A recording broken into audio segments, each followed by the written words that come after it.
රසායනික පද්ධති සහ ගතික සමතුලිතාව අයනික සමතුලිතා සමශාතිය එක කොටස. අයනික සමතුලිතා සමශාතිය දෙක කොටස. අයනික සමතුලිතා විෂමශාතිය.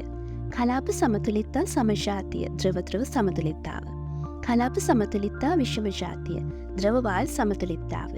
සංඛ්‍යාත්මක අභ්‍යාස සහ පිළිතුරු කියන ශීර්ෂපාඨ 8 ඔස්සේ උසස් පෙළ භෞතික රසායන විද්‍යාවට අදාළ සමතුලිතාවේ ඒකකයට අදාළ කරුණු භෞතික රසායන සමතුලිතාවේ කියන මේ පොතට අන්තර්ගත කරලා තියෙනවා. නව විෂය නිර්දේශයට අනුව හේමචන්ද්‍ර බස්නායක මහතා විසින් ඉහළ ගුණාත්මක භාවයකින් යුක්තව තමයි මේ පොත රචනා කරලා තියෙන්නේ. සමතුලිතාවේ ඒකකයට අදාළ සීලියුම විෂය කණු මේ පොතට අන්තර්ගත කරලා තියෙනවා.